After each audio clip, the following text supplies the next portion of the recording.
Magandang araw, Bayang Pilipinas. So ito, nasa office tayo at ayun, so magtatrabaho tayo ng mga trabaho natin sa office. Ano ba yung mga ginagawa ko dyan? Siyempre, number one, yung magpipresyo ako ng mga pinapepresyohan sa akin ng mga sales. So minsan, tambak dyan sa table. Pero ngayon, wala.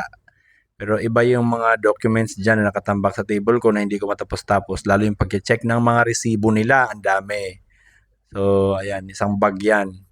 At so yan, so kakaupo ko lang ay may pinapacheck sa akin presyo yung isang sales namin at may concern nga siya kasi hindi raw makapasok yung mga presyo niya. So itong sales kasi namin medyo bago siya. So pinaliwanag ko sa kanya pagdating ako talaga sa online ay iba ang labanan dyan. So may mga marketing strategy dyan na ginagamit para makuha yung mga prospect or yung mga potential buyer. So hindi niya pa gaanong maintindihan. So ipinaliwanag ko sa kanya na kapag online ang labanan ay maraming marketing strategy pero sa amin or sa ako sa tinagal-tagal ko na nag-online at tinagal-tagal ko na rin nagninegosyo ng mga construction materials ay kabisado ko na yung presyo ng planta, kabisado ko yung presyo ng importer, kabisado ko yung presyo sa online. So may mga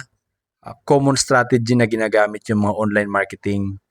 So, hindi ko na yan ganong share pero syempre, ang hints dyan or yung idea, ano ba, yung, ang tawag dito, yung clue dyan ay pababaan ng presyo. So, bakit nagpapababaan ng presyo? Anong mga pamamaraan bakit bumababa yung presyo ng mga kalaban? So, hindi ko na siguro i-discuss yun kasi secret yun ng mga online, ng mga nag-online, ng mga nagbebenta ng materials kung bakit ganun kabababa yung mga presyo nila sa post nila or kung paano sila sumagot sa mga prospect, potential buyers. Eh, ano na kasi yun, kumbaga, strategy na yon kung paano nila ginagawa yon. Pero syempre, magbibigay ako ng idea kung bakit, kahit paano, kahit konting idea magbibigay ako. Nagkakaroon lang naman ng mas mababang presyo yung isang kalaban kapag may diferensya siyempre sa quality. At dadamihan ko na, hindi lang yon sa quality na nagkakaroon ng difference. So, possible, kapag bakal ang binibenta mo, ang labanan ng bakal talaga per kilo. So, kapag medyo magaan, mas mababa ang timbang. At saka syempre sa services. So, kung mas maraming ah, truck or mas mabilis ang mobility, mas mababa ang presyo. So, ganun yan. Example, planta, 15 ang truck niya. So, kailangan niyang patakbuhin niya sa loob ng isang araw. So, kailangan niyang labanan yung mga bababang presyo para makatakbo yung 15 na truck niya. Ganun ang mga strategy dyan. At alam naman natin kapag dating sa materials ay lagi may tolerance. So, ganun ang kalakaran sa Pilipinas. So, hindi na tayo pwedeng magbulag-bulagan dyan. Pag sinabi mong 6mm, pwedeng 6mm ang ibibigay sa'yo, pero hindi ka sigurado kasi hanggat hindi mo ginamitan ng caliper yan, ay hindi mo masisiguradong 6mm yan. So, ayun. Ang libro lang yung perfect, pero yung materials mismo lagi may tolerance yan. So, kung by the book tayo, ay hindi tutugma. Kapag sinabi mong 1/4, dideliveran ka ngayon 4mm, 4.5, 5mm. So, alam naman natin ang 1/4 is 6mm up.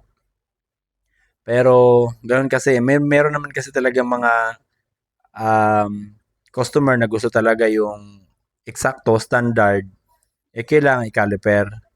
At mayroon man din ang mga customer na alam naman lang kalakaran sa Pilipinas, meron kasi tayong sinusunod na PNS, yung Philippine National Standard, na pag pumasa naman doon sa PNS ay wala nang problema, okay na yon.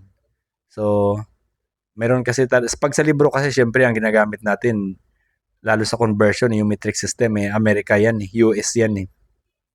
So, kung US ang susundin natin, syempre yung standard nasa libro.